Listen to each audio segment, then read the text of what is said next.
Right now at 5, area kids get the chance to shop with a cop in an annual Christmas tradition.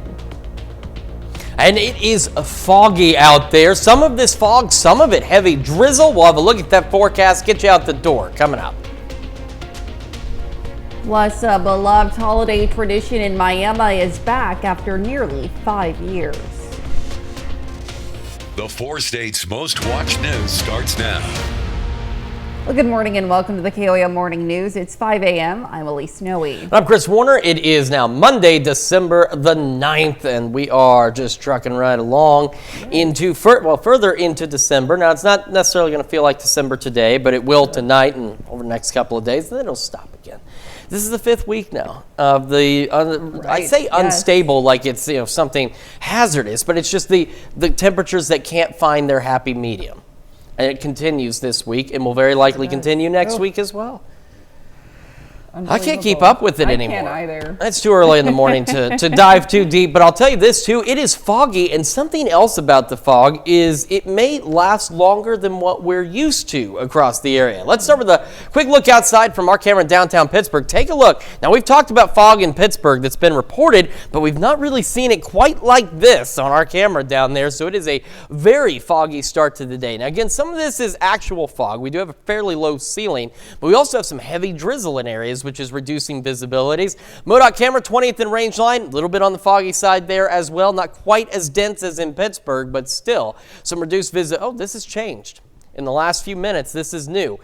We now have dense fog advisories. This section of southeast Kansas, believe it or not, was not included. It now is. These run through 9 and 10 o'clock this morning, so the entire western half of our area, dense fog advisories between 9 and 10. And here's why. Look at these reduced visibilities. They are everywhere with the densest fog in the western half of our area. Many locations under a mile of visibility. Pittsburgh down to 3/10 of a mile. And so you've got to slow down. Low beams, not your high beams. Fog lights if you have them. And give yourself time to get where you're going. Because between the fog and the drizzle, this could actually last through as late as 1 o'clock today. These little green spots are the future track's attempt at depicting drizzle. We're otherwise going to be cloudy to mostly cloudy, with them beginning to thin out a little later this afternoon, and then we'll have partly cloudy skies overnight ahead of that cold front that's going to drop our temperatures. 48 in Joplin, 46 in Pittsburgh right now, and across the area, here's a look at those temperatures. It's a cold front starting to slowly work in our way. We've got low, mid, and mainly upper 40s across the region. So really not a bad start to the day temperature-wise. Kids getting on the bus, mid-40s, calm winds, the dense fog, heavy drizzle. So again, slow down. Take time to get where you're going. By this afternoon, mostly cloudy, 52 northwest breeze at about 5 to 10 miles an hour. We'll have that patchy fog and drizzle all the way through at least noon, maybe 1. So that's what I mean by reduced visibilities could last into the early afternoon, something we're not used to around here. Looking at highs, low 50s, maybe some upper 40s, and then partly cloudy skies overnight. Winds increasing, temperatures decreasing tonight. We'll go over those details with you in the full forecast here in just a few more minutes. Elise? All right, Chris, thanks. Well, a man has been killed following after he was struck by a vehicle Friday night. Now, a man was crossing Missouri Highway 171 on foot when he was struck by a 2000 Ford F-150. Man's next of kin has been notified, and the 17-year-old driver of the pickup was not injured. An Asbury woman was killed in a car accident Saturday when her vehicle was T-boned by a driver under the influence. The 36-year-old woman was transported to a hospital where she died of her injuries. A 20-year-old male identified as Malachi Doyle of Topeka has been arrested. He's being charged with a felony driving while under the influence of drug, causing the death of another and failure to yield. Well, Joplin first responders were alerted to a house fire from the 700 block of South Roosevelt early yesterday morning. Flames and smoke were visible near the rear end of the single-story home.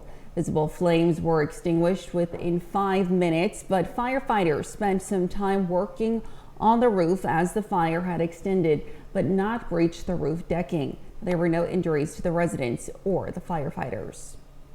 Now you can stay up to date with the latest news, weather, and sports with the KOAM Plus TV streaming app. It's available on Amazon Fire TV, Android TV, Apple TV Plus, and Roku. The player is also available on our news and weather apps as well as our website. Watch live streaming anytime, absolutely free. The KOAM Plus TV streaming app. Well, Joplin and Seneca police officers took a few kids Christmas shopping over the weekend. Captain Will Davis of the Joplin Police Department says that around 200 kids got the chance to shop with a cop. Each kid chose teachers, school counselors, or other school leaders to shop on the day. Members of the Joplin Police Department, we come out and we get the opportunity to take the kids on a shopping spree that may not be as fortunate to have a good Christmas. So we get to take them out. They each get $100 to go out and buy whatever they want, toys, clothes, whatever they need, and just kind of an event to kind of get to connect with the community and the youngsters here in Joplin. Shop with a Cop is an annual event giving the chance for kids to participate every year. The First United Methodist Church of Fort Scott showcased over 80 different nativity scenes yesterday. Over 50 people from the congregation provided the scenes.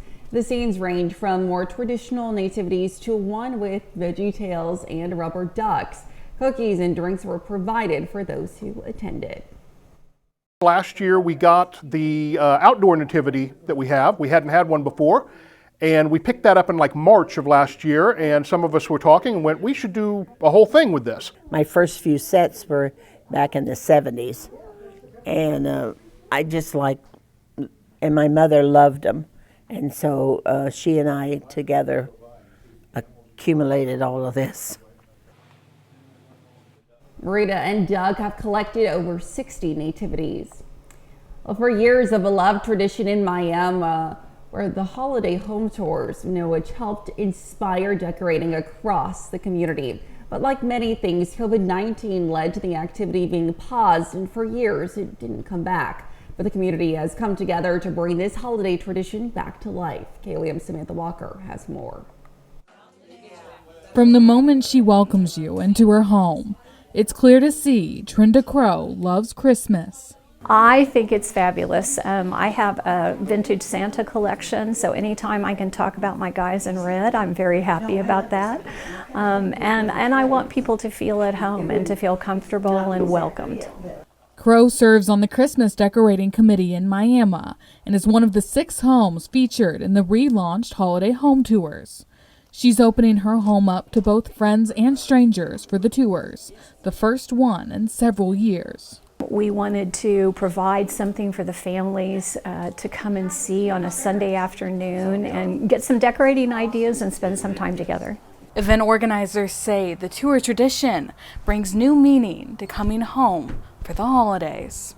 I think it goes back to coming home for Christmas. It's the hometown feel. It's being made to feel special. It's having those memories of what it looked like in Miami in Main Street when they were little. And so we try to encompass all of that in the Coming Home for Christmas theme this year. And for some attendees, that's exactly what the Holiday Home Tours inspired them to do. I grew up in Miami. We used to live here, and we've never done this. So we thought we'd come out and enjoy today and see how everybody decorated and kind of get into the Christmas spirit. Tanya Bryan and her mother Angie now live in Arkansas, but when they heard about the tours, they decided to take the opportunity to make a mother-daughter trip back to Miami to get into the holiday spirit. I am alone now, and I've sold my home and moved into a senior apartment, so it's really Christmas for me. We get to share it together, so that makes it even better. Yes. And letting people come together and create these holiday memories is something organizers hope to see for years to come. We do. It's the Miami Main Street intent to continue our homes tours and continue to add decorations down Main Street and add activities and festivities to everything that we do. In Miami, Samantha Walker, KOAM News. All proceeds from the Holiday Homes Tours will go to benefit Miami Main Street and the Downtown Miami Christmas Foundation. And that's a look at this morning's top stories and weather in our first 7 minutes coming up on the KOAM Morning News. Kansas Jayhawks travel to Columbia for their final non-conference road game of the year. Now the details. Plus, the Notre Dame Cathedral celebrates its first Sunday Mass since the devastating fire in 2019. And we have a cool and cloudy day today. We'll have what to expect with Chris Warner in the Skywatch Weather Center. You're watching the KOAM Morning News. We'll be right back.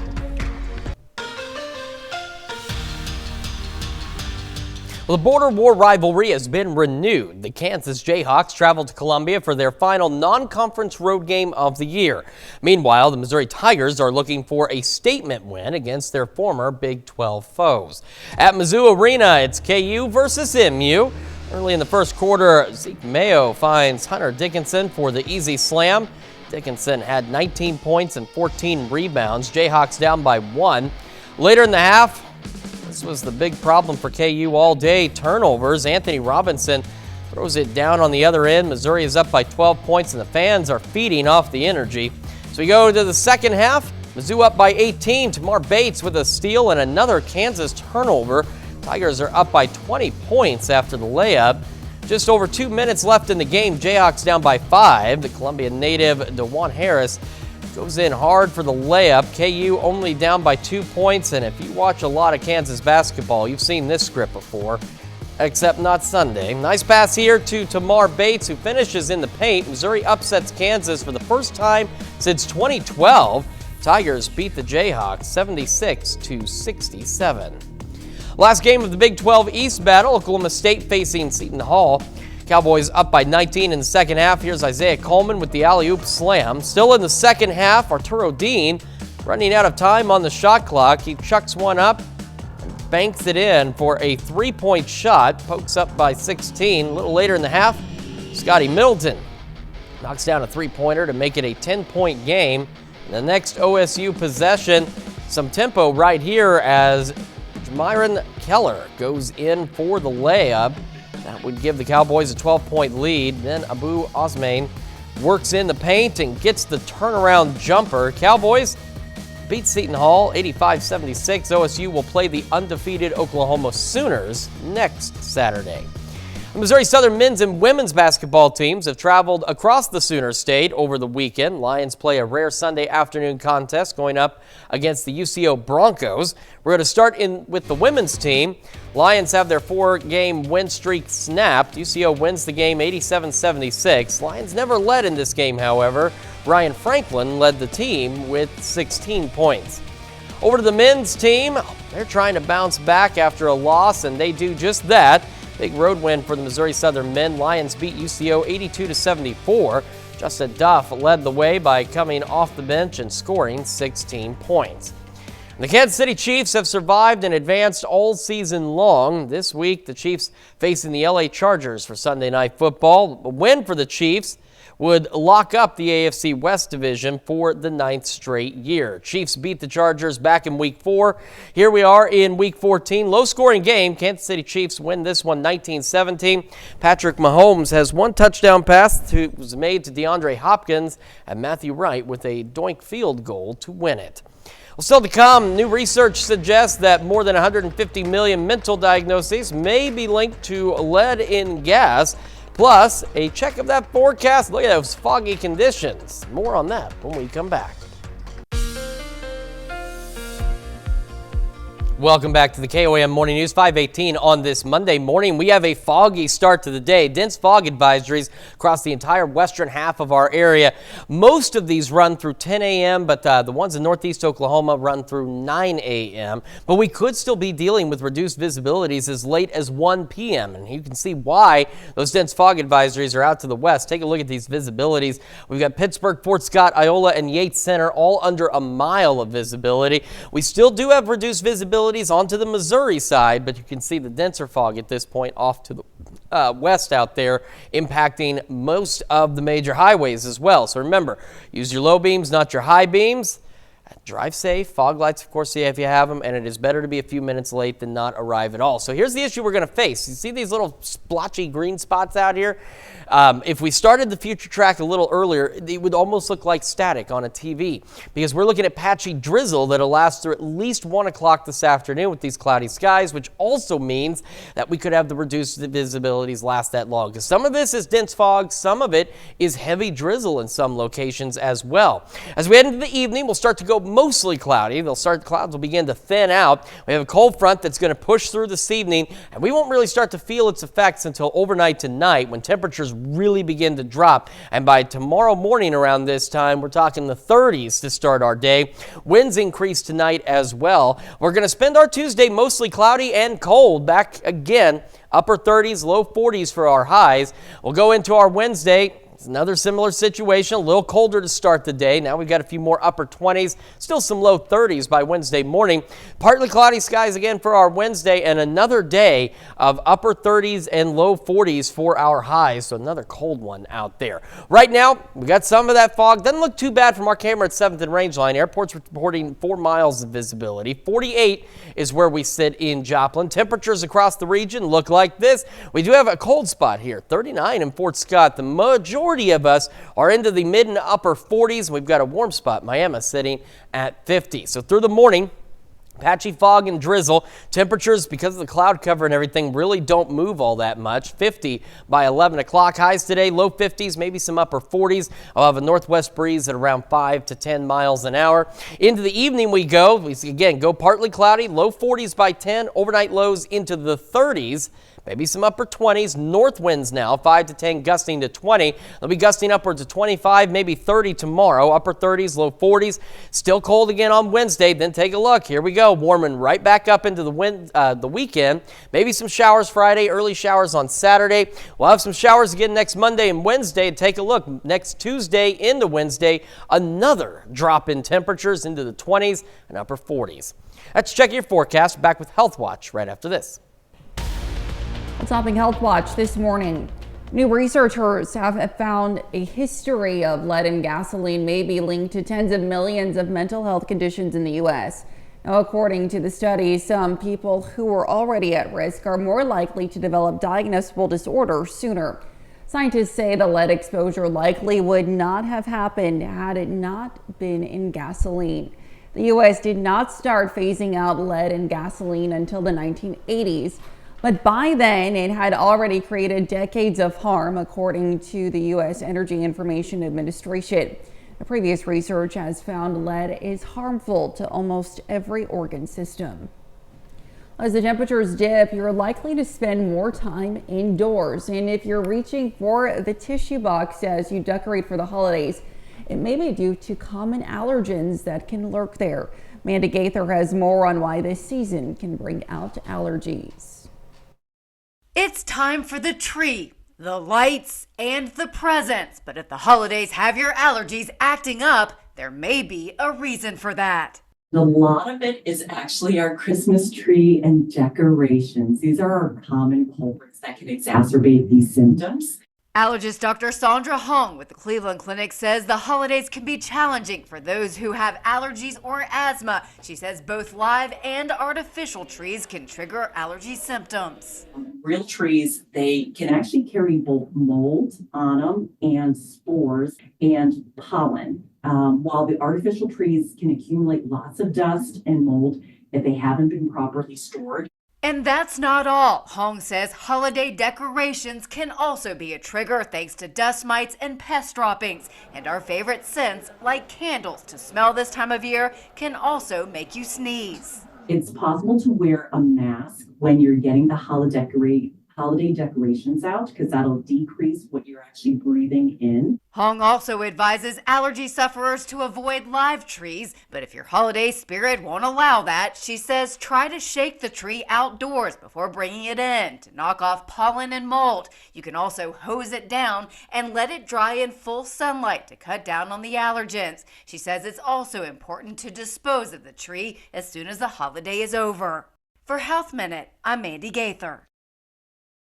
Well, Dr. Hong says dry field bags or plastic boxes make great storage units for holiday decor and can reduce risk of allergens building up for next season. And that's a look at some of today's top health stories. You're watching the KOAM Morning News. And we are watching areas of dense fog. Take a look at our camera downtown Pittsburgh. So if you're heading out, do be prepared for that. We'll have more on your forecast and these foggy conditions when we come back.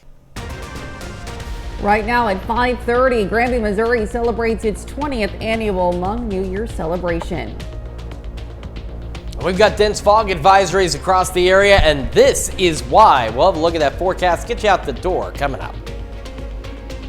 Plus, volunteers in Joplin come together to help make sure the community stays warm as temperatures drop. The 4 states' most watched news starts now. Well, good morning and welcome to the KOAM Morning News. It's 5:29. I'm Elise Snowy. I'm Chris Warner. It's now Monday, December the 9th, and hope everybody had a good weekend. Did you have a good weekend? Yes. How about yourself, Chris? Well, it wasn't bad. Yeah. You don't seem cheery. Oh, it's just Monday morning. Okay, that's a good point. Ooh. Okay, there we go. We're good. You sure? Yeah. Okay, it's just Monday. It's Monday. Somebody's got a case of the Mondays.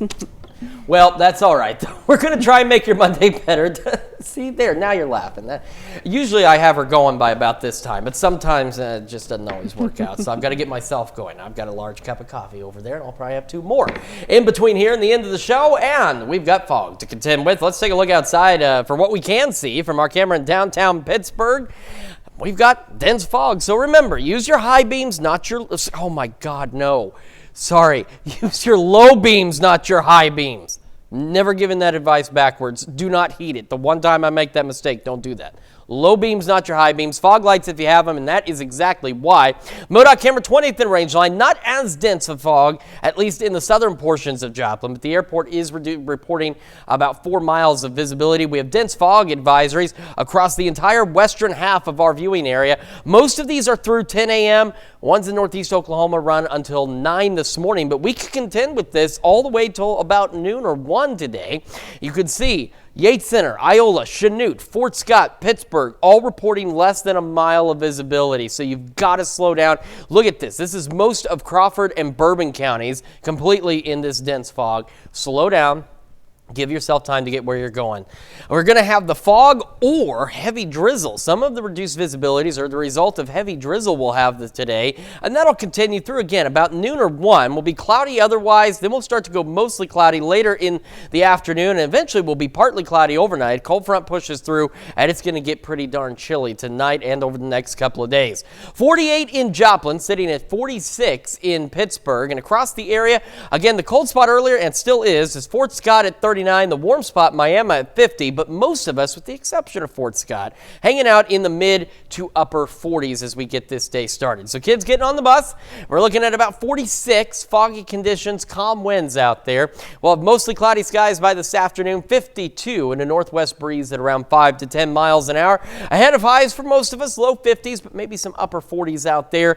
Patchy fog, drizzle continuing through about noon, 1 a.m., so keep that in mind too. We're not used to it lasting that long, but we may have reduced visibilities into the early afternoon hours. Partly cloudy by the evening, cold overnight. We'll talk about the roller coaster ride of temperatures as it enters its 5th week here in just a few more minutes. Elise? All right, Chris, thanks. The artificers in Fort Scott held their first Christmas show Sunday. Now, 9 artists whose art forms include pastels, clay pottery, and mixed media sculptures were available for people to learn from. 22 artists in total from all over the world had some form of art presented at the showcase. Keep creating. Art is very subjective. I think that's the hardest part of being an artist, is always doubting yourself or comparing yourself to another artist. And just because you don't think you're as good as another artist doesn't mean that your art is not quality and doesn't have a space somewhere. We all have a space to be an artist. The Christmas show is a part of Fort Scott's Christmas on the Bricks event. A Pittsburgh tradition enters its 74th year. The Kiwanis Pancake Breakfast was held Saturday at Memorial Auditorium. Now, for $7, people can enjoy 2 pancakes, 2 sausage links, and coffee. The money raised at this fundraiser goes to Kiwanis' mission of helping children. Music was performed at the event by a J3 band, Pittsburgh Trombone Quartet, and more. I just think, I love Hallmark movies, and to me this is one of a Hallmark movie here in Pittsburgh.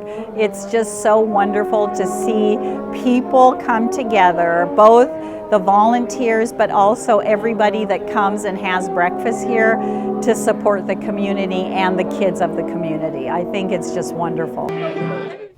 Well, some organizations Pittsburgh Kiwanis have given money to from this feed include Habitat for Humanity, Fostering Connections, and the Salvation Army. The Missouri Southern Choral Society hosted its 45th holiday concert Sunday at the First Community Church in Joplin.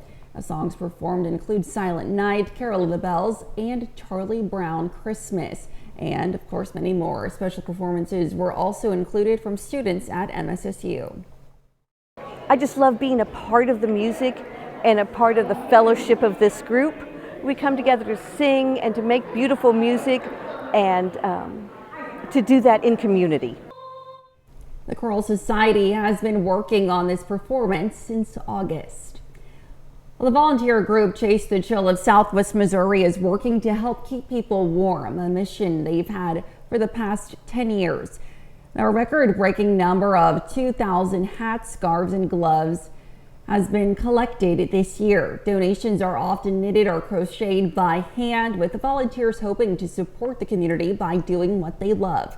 Now, when donations are collected, volunteers help distribute them across town, leaving them at parks, on benches, or at trolley stops so people who need them can find them. The day that we went out and we distributed all over town, I was driving down 32nd Street and I saw a woman wearing a scarf that I had knitted. And I don't know, I just thought that, like, I got like goosebumps, and I'm like, that is just, it's really great to know. Well, this year, volunteers with the Chase the Chill Southwest Missouri also made 112 pet sweaters, so even our four-legged friends can stay warm this winter. The Spiva Center for the Arts hosted a winter welcome at the Cornell Complex in Joplin. The event is a maker's market consisting of 12 vendors. Now, the attendees could also make their ornaments and make a paper snowflake for the challenge of making the Cornell Complex snow. It also coincides with the unveiling of a new band canopy on the Leggett and Platt Green. Bringing it all together has been probably my favorite part. Seeing people just light up when they find something special, and the gifts that they get to choose, and be able to support local artists too is just the bonus and a cherry on the cake. The event would conclude with a performance of An Evening in Kringle City by Connect to Culture. The Southwest Missouri Hmong Association is holding its 20th annual Hmong New Year celebration in Granby. The New Year celebration allows residents to interact with Hmong culture. The Hmong people in Southwest Missouri can trace their heritage back to China and Southeast Asia 4,000 years ago. The celebration includes traditional folk music, a fashion show, lunch, and a traditional dance competition. It's still so important for us to keep our roots, to keep our identity of who we are as a Hmong American, but also to be able to share that with our community.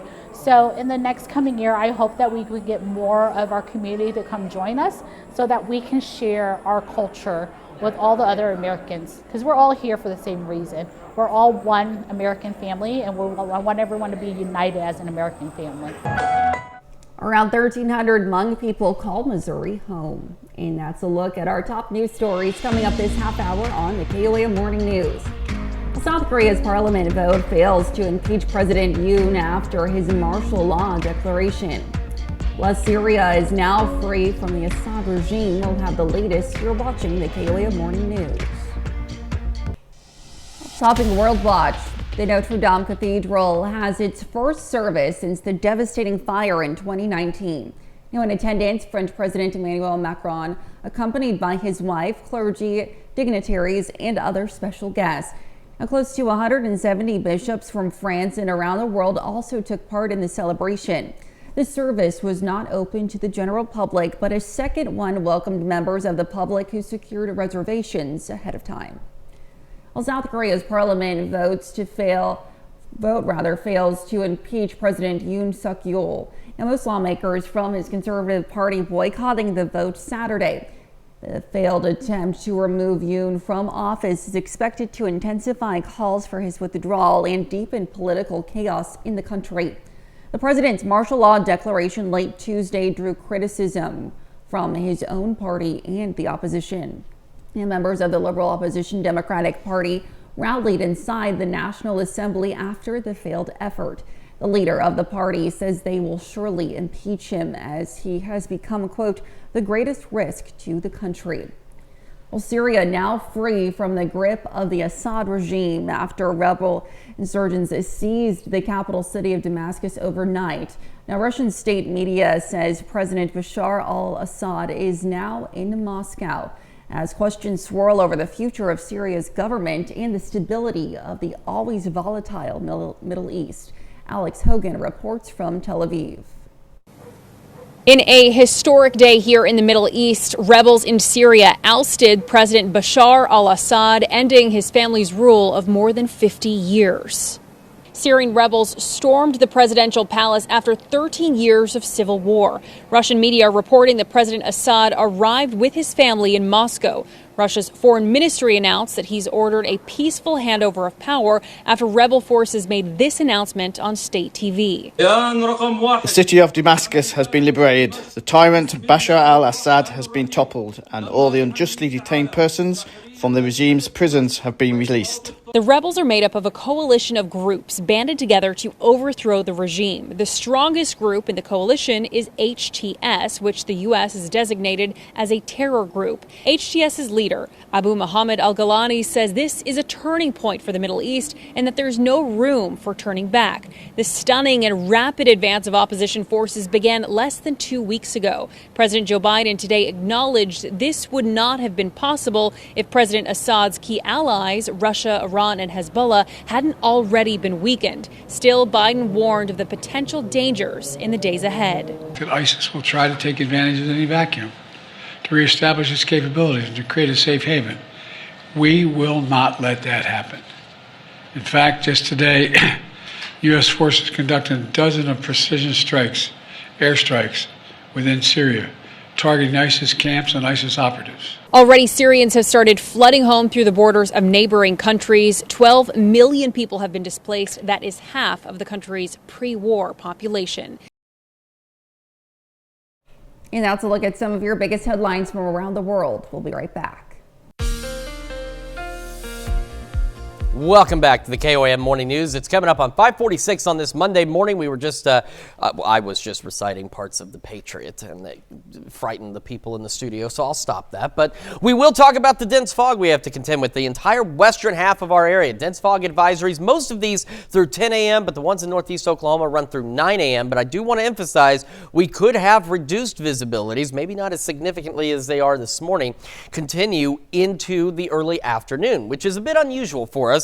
Around this area. We don't typically see fog or reduced visibilities last that long, but that could be the case today. Look at some of these visibilities. Chanute, Fort Scott, Pittsburgh, 0.3 of a mile.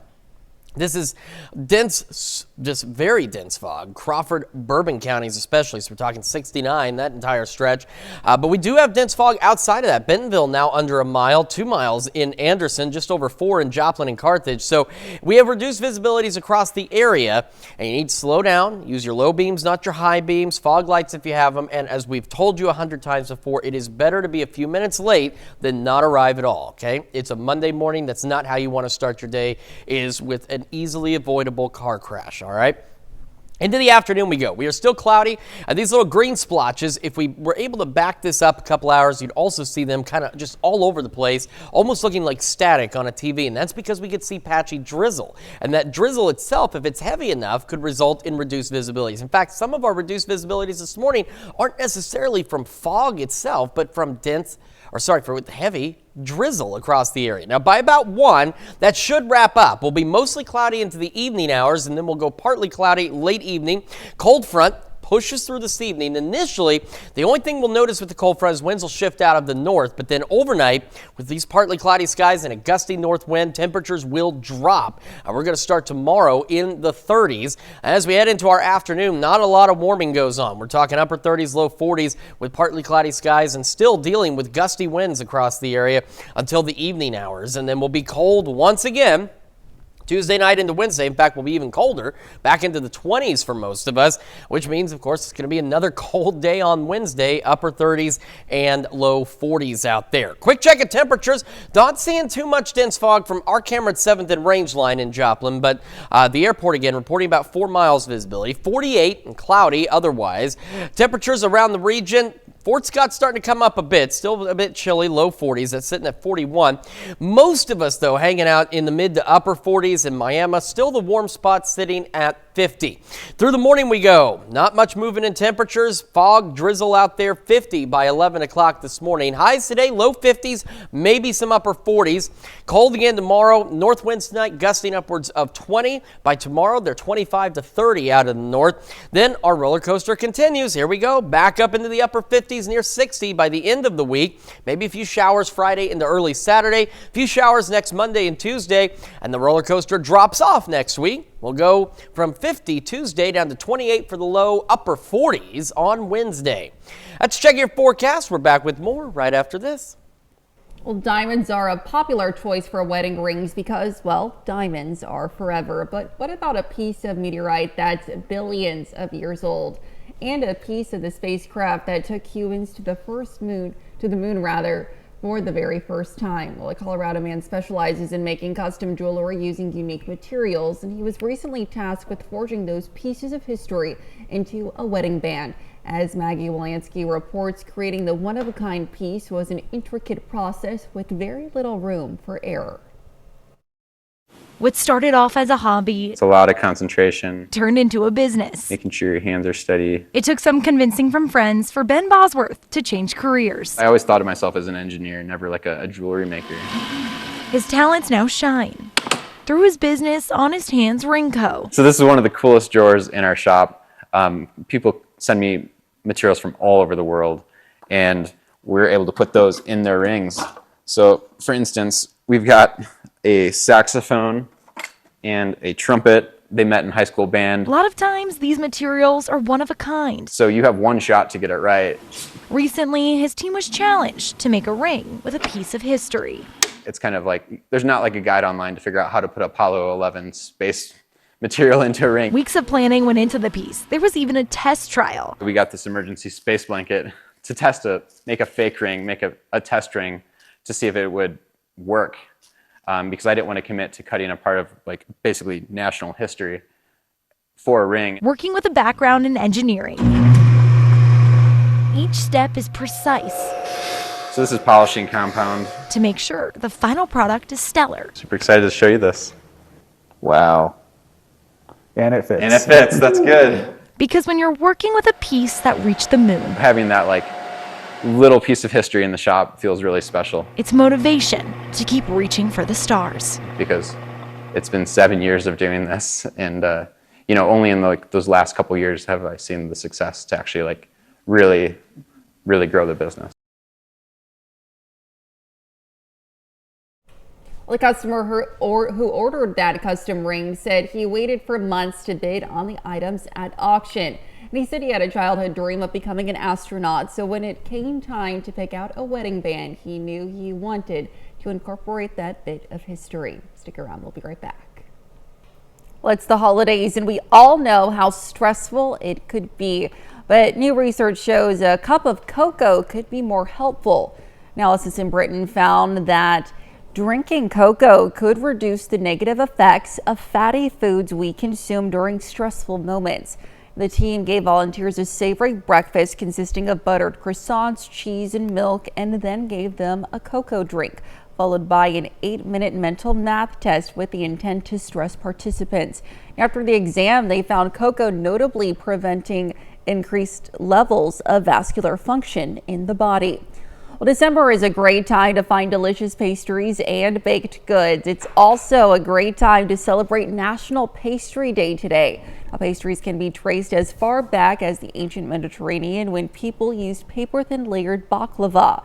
Now, there are a number of types of pastries to enjoy, like short crust and sweet crust, or puff or flaky pastries. To celebrate, maybe head to the bakery or fire up your oven to bake your favorite baked good. Pastry is always good for the holidays, so maybe you can plan something out there or just maybe enjoy something at home. We have fog to contend with through the morning. The entire western half of our area, dense fog advisories through at least 10 o'clock this morning. We could still be dealing with fog or at least drizzle, reducing visibilities through the early afternoon. Be about 50 by 11 o'clock. We're looking at highs today into the low 50s, maybe some upper 40s. Northwest breeze about 5 to 10. And again, the fog and drizzle should wrap up by 1, but we're looking at reduced visibilities a little longer than what we're used to. Partly cloudy skies as we head through the evening and overnight. Cold front pushes through. We're down into the 30s, maybe even some upper 20s with the north wind gusting upwards of 20. Winds out of the north start gusting upwards of 25, maybe 30, upper 30s, low 40s for Tuesday and Wednesday. Then we start warming back up again near 60 heading into the weekend. Rain chances Friday and more rain chances next Monday. That's Check Your Forecast. We're back with more right after this.